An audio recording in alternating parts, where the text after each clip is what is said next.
Hello and welcome to another Warhammer Renaissance battle report. This is Jake, and I am doing a little intro for a battle between Casey and I. So I played Chaos Undivided, and Casey played Wood Elves of the Savage variety. And our lists are up on the screen here. So my list, I took quite a few fast units. I had some new demon units painted up, the Seekers and the Discs, and was excited to try those out. Casey has a pretty fast-moving Wood Elf list, as you'd expect. We did realize after the battle that you can't put a level 2 mage on a dragon, but we have no regrets because it was a pretty cool, fun unit to play. So yeah, I'll leave it at that and get into the battle.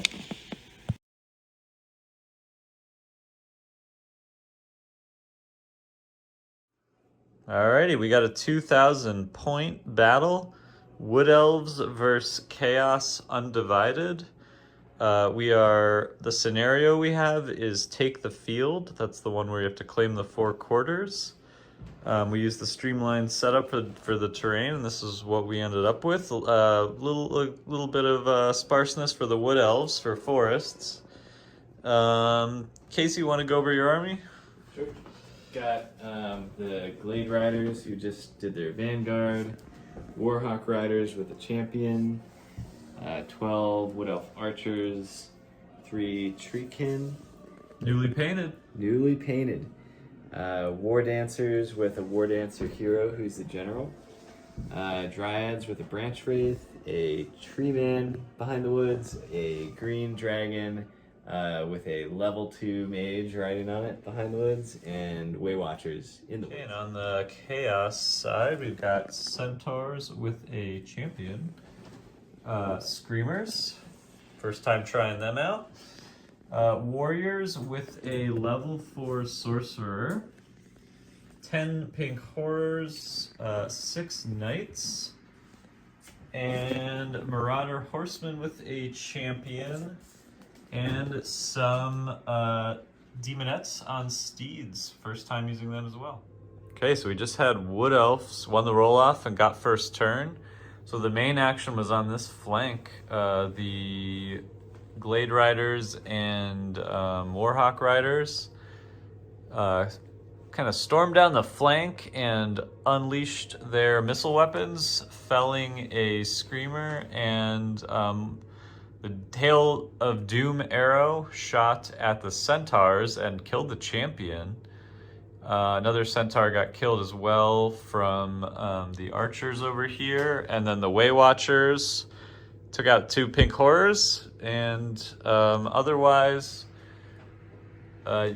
these units moved up. These units moved out from the forest, and that is the close of Wood Elf turn 1. Okay, Chaos turn 1 has concluded. So the Screamers flew over the Warhawk Riders and took out the champion, and a bit of revenge for the Centaur champion being killed by him. The remaining Centaurs kind of formed up here, providing some rear guarding services for the rest of the army, which is kind of oriented towards the center of the battlefield. And these 2 units, which were kind of far out on the flank, have kind of come in and aimed themselves also more towards the center of the field. Okay, just had Wood Elves turn 2. So it's top of turn 2. So in the movement phase, obviously we had stuff moving up, and the dragon used its breath on the Seekers of Slanesh, actually killed 4 of them, and then the Branch Wraith's murder of sprites killed the last one. So the demonettes got taken out. That was a big deal. And then on top of that, it made the Marauders panic and flee. So really a big victory on this flank for the Wood Elves. Otherwise, shooting was pretty minimally effective. Another screamer got taken out, and that's about it. And then in the magic phase, a couple spells were dispelled. I don't think anything got through, actually. So it was fairly uneventful magic phase. Well, I mean, it was eventful, but nothing got through. Yep. Okay, so Chaos turn 2 just wrapped up. It started with a champion being called to eternal labor, which was a bummer. That unit of Marauders was actually fleeing anyway, and him being called to eternal labor meant they had to test on leadership 7 instead of 9. Luckily, they did rally. In the movement phase, the warriors moved forward. The screamer went through the Warhawk Riders, took another one out. The knights kind of inched in, kind of bunched in a little bit more. Kind of, a lot of the Wood Elves are kind of like encircling around this flank, and so they kind of are almost more like turtling up around this hill. The Centaurs charged the Glade Riders that were here, and they were just in range, so caught them in the flank and demolished them. Could not manage to restrain pursuit, so went off the table, so they'll be coming back there next turn. In the magic phase, we kind of had some back and forths, but nothing of significance really went off, and it finished off with Malediction of Nagash being cast on the Treeman, but the level 2 on the dragon using Drain Magic to stop the spell, and lost a level in the process. Alrighty, Wood Elf turn 3, top of turn 3. Just completed. So some movement of these units, positioning for little traps and whatnot. The Treekin charged the Chaos Warriors. They kind of got, since they don't have a musician, they didn't really have a lot of flexibility and kind of railroaded themselves straight forward into a bit of a meat grinder. 2 got dropped and the other one fled. The Warhawk Rider charged the Screamer and no wounds were done. The archers are nearing the tower, and in the magic phase, the Drum of Change from the Pink Horrors successfully cast Bolt of Change on the War Dancer hero, the Wood Elf General, and reduced him to a pile of something different than a War Dancer hero. So that was the 5th spell I tried to cast on the War Dancers, and one finally got through. Otherwise, Malediction of Nagash got cast on the Treemen. And those are the only consequential spells. Alrighty, just had Chaos turn 3. So the Pink Horse kind of backed up so they'd be up on the hill for line of sight. The kind of Knights and Marauders kind of consolidated a bit of a battle line. These guys turned to face this direction. We still got the Treekin fleeing here, and these archers probably about to enter this building. The Centaurs are back. This little guy was in combat with the Warhawk Rider, who got Doom Bolted in the magic phase. Also in the magic phase, a Blade Wind took out 5 Dryads. Dice were very hot for that spell.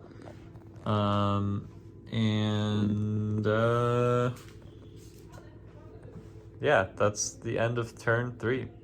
Okay, Wood Elf turn 4 has just ended. The dragon charged the Marauders horsemen who fled. The War Dancers kind of snuck forward. Dryads are over here. Treekin rallied. Archers entered the tower. The Screamer got finished off by the Way Watchers. A couple Centaurs got shot. And in the, let's see, in the magic phase, the Treeman took 3 wounds for Malediction of Nagash. It did get dispelled at the end, but he's down to 2 wounds. So yeah, kind of an interesting situation here with units pointed every which way. Yeah, and as far as like the table quarters are concerned, the War Dancers are a scoring unit, and the Archers in the Tower are a scoring unit. The Pink Horse, the Marauder Horsemen if they rally, the Knights, and the Warriors.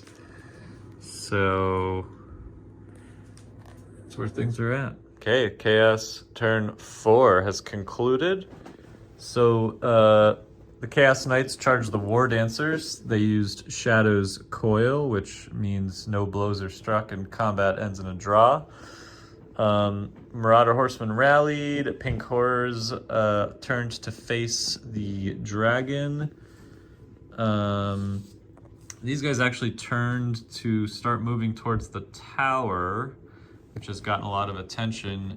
In the magic phase, Flames of Tzeentch from the Drum of Change took out 5 of 12 archers in the tower, and then a Blade Wind took out another 2. So now there's just 5 remaining archers. 1 Chaos Knight got the Amber Trance cast on him. And we are heading into the final, possibly the final turn. Okay, we just had a big Wood Elf turn 5. So the dragon was around here. I was kind of just expecting him to charge the Pink Horrors, but I kind of forgot how flying works, and he went and charged this unit in the flank. Luckily, I had the Levitation Chaos Gift, so I knew that I could challenge the dragon and sorcerer in single combat, and Levitation, the enemy needs 6s to hit you. So I kind of was saved by that. So in case he charged in, I issued a challenge. He actually rolled incredibly well and still got 2 wounds? 3 wounds on my sorcerer, but I saved 1 of them because he has a 2-up save. So he survived with 1 wound left, and then absolutely obliterated the sorcerer, giving him 4 wounds. So I won the combat. Well, actually, it didn't even matter because your dragon rolled a 3 on the monster reaction table, so he just started booking it to the edge of the table. So I guess the combat resolution didn't matter. Archers left the tower because they were such a sitting duck up there. The Marauder Horsemen that were on the hill got shot up by a variety of units. The Archers, the Murder of Sprites from the Branch Wraith, and the Waywatchers from the Forest. The Dryads also charged in. The War Dancers were in combat with the Knights.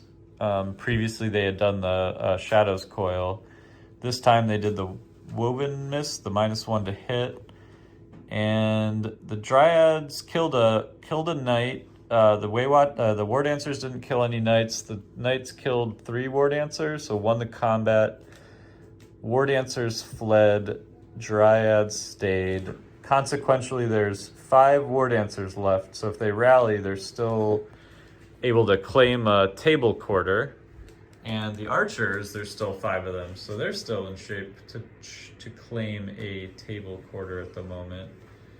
Other units, obviously, are the big unit of Warriors, the Knights, the Pink Horrors are all objective claiming worthy. So that's where things stand at the middle of turn 5. Alrighty, Chaos, turn 5. So the Warriors turned around. The Centaur, who was over here, charged the 5 archers and just with a few Chaos gifts, just murdered 4 of them and ran the last one down. Over here, the Knights actually just killed all the Dryads. Pink Horse backed up onto the hill, so there's kind of some positioning for table quarters. So the Warriors have the back quarter, the Pink Horse have this quarter, and then the Knights have this quarter, although if the 5 Waywatchers rally, then it'll be a contested quarter and no one's... Well, the Waywatchers are over here, but they can't claim the quarter. So we did roll for a turn 6, so here we go. Turn 6, and with it the battle are over. So things kind of wrapped up in definitely in Chaos's favor. So let's see, the Treemen charged the Knights, but with a clever use of the burning body, they actually managed to kill the Treemen after he had killed 3 Knights. Very consequentially, the War Dancers did not rally, so they are not claiming a table quarter. The surviving Treekin tried to attack the Pink Horrors, but you should never try to attack Pink Horrors when they have the high ground, and he ended up running away after being defeated. So as things stand at the end, the Pink Horrors have a table quarter, the Warriors have a table quarter, and the Wood Elves don't have a table quarter or really much on the table at all. It was a really close, interesting game that Chaos won in the end. So we'll do a little discussion in a minute. Okay, Casey and I are here with the post-battle discussion. Casey, what went right? What went wrong? What do you wish you could do differently? Let's see. Well, so I was thinking on the battle, because I was just putting my stuff away in the car, and I was thinking how I really liked how the Wood Elves played, and I think the things that went wrong had nothing to do with the Wood Elves so much as a couple like kind of silly mistakes that I made, and then also like my army wasn't really that well balanced because I'm still building up my army, so I had to like make some kind of weird choices to like fill out 2,000 points. So yeah, the silly mistakes was like letting my Glade Riders just for no reason be within the charge range of your Centaurs and just like losing that unit. That was by a quarter inch, so it was close, but it was like a very silly mistake. Didn't have to happen. And then the other one was like moving up my Treekin, and then because I kind of thought your Warriors were going to go after other stuff, but then they just like turned to face my Treekin. Yeah. And it was just like a terrible matchup, and you don't have a musician, so I was like, well, I guess I'm priced into charging into this crazy warrior unit. I don't know though if that was like such a big like mistake though, because I mean I kind of had to turn towards them because they would have been in my flank if I didn't. So yeah, I mean it would have been a different whole sequence, but I would have liked to turn that unit more like to the center, but I was just kind of like, well, these Treekin are here and the archers are here, and this like is a table quarter and the archers can contest. So I was like, I guess I'll just take this really powerful unit and like point it kind of like towards 2 smaller units. So yeah, I mean, yeah, it definitely led to them being obliterated, but I mean, it wasn't at no cost to me to do that. Yeah, no, that's true. I think ideally I should have held them back a little bit longer and seen if I could threaten from another side with another unit, but yeah, so I kind of like lost those 2 units in silly ways. But overall, yeah, like I lost pretty bad, but I felt good about how the Wood Elves played. Though not exactly how I played. Casey's got such good integrity. Never throw the Wood Elves under the bus. Yeah, no, they're so solid. Yeah. And then I thought you played well in that you correctly valued my War Dancer hero really high. Like he's kind of a hard-hitting piece of that unit. Yeah, I kept casting spells despite the and you eventually got him. The natural dispel. I just kept trying, and did get him eventually. Yeah. Kind of defanged the War Dancers. And then there was the levitation when my dragon charged in against your sorcerer. And that was kind of lucky. I mean, I think I could have called that a silly mistake for myself, and I kind of was saved by the levitation because I think like with flying units, like the way the table was, it kind of looked like your dragon was lined up against my pink horrors, and the hill was kind of there, and like I think if it was a ground unit, like there wasn't a very straight path to Hmm. that unit, and it was a bit away as well. Like certainly it was within 20 inches, but Yeah. I just didn't really see it. Like I just totally didn't see that that was a possibility, and um, I think I mean, it might have turned out okay even if I didn't have the levitation, because actually, as it was, I rolled really well. you rolled really well. So actually, if you would have rolled average or a little below average, it would have been the same Yeah. outcome. Yeah. So it was dicey for you to do, and it certainly could have paid off. Um, but it was definitely like rolling the dice for you to do as Yeah. well. And I Yeah. think it was Yeah. a good move because like you had to at that I was point. kind of like, yeah. I mean, fortune And favors the bold. I I could was have failed. behind. I could have failed my terror check too. Like that Yeah. was. I mean, I, had leadership 10, but if I would have failed that, that would have been really would have been. I mean, I probably would have gotten away and rallied, I guess. So maybe, but Yeah. certainly would have been a positive development for you. Yeah. um, And it was kind of a funky battle because the Wood Elves ended up. I kind of cut down some of your fast units pretty quickly, yeah. and then encircled you. But then I couldn't quite get an angle to like get in like an Yeah. incisive way. Like you did a good job, kind of. I kind of like maneuvering. consolidated. Yeah. Yeah. So I never really had like a good, a good flank charge, and I didn't really have a unit that could take on at least your warrior unit to the front, and probably not even your knights. Mm. So, yeah, I just couldn't quite get an angle. Yeah. And you kind of had you had obviously had a lot more shooting than me, so you were whittling stuff down with shooting, and I had more magic than you, Yeah. and was doing some whittling with magic. Yeah, your magic ended up being really good. Yeah, it definitely did kill. It was kind of an interesting one where when I drew my spells and I had a level 4, you had a level 2, I was like, oh, I'm gonna like really dominate magic with this, with what I've got, with the pink horrors and him, and the level 4 and the chalice. But it was kind of interesting how like it wasn't super dominant. It wasn't so dominant, partly because you had a lot of natural dispels on the good targets.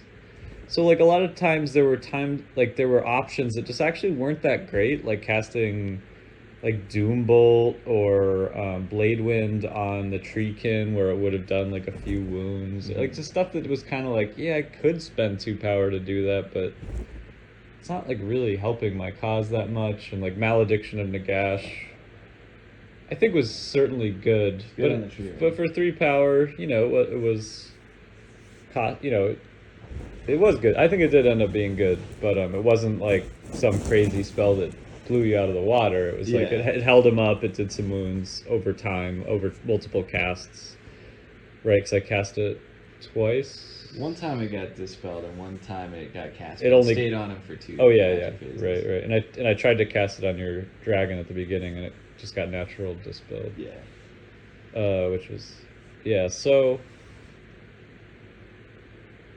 yeah, it was. It was interesting that like the terrain was interesting because it was a more open battlefield, and it kind of led to this effect where lots of things were kind of threatening lots of things, like where there were a lot of things that could kind of charge multiple units, but then they could be like countercharged by multiple units. So it was kind of like this.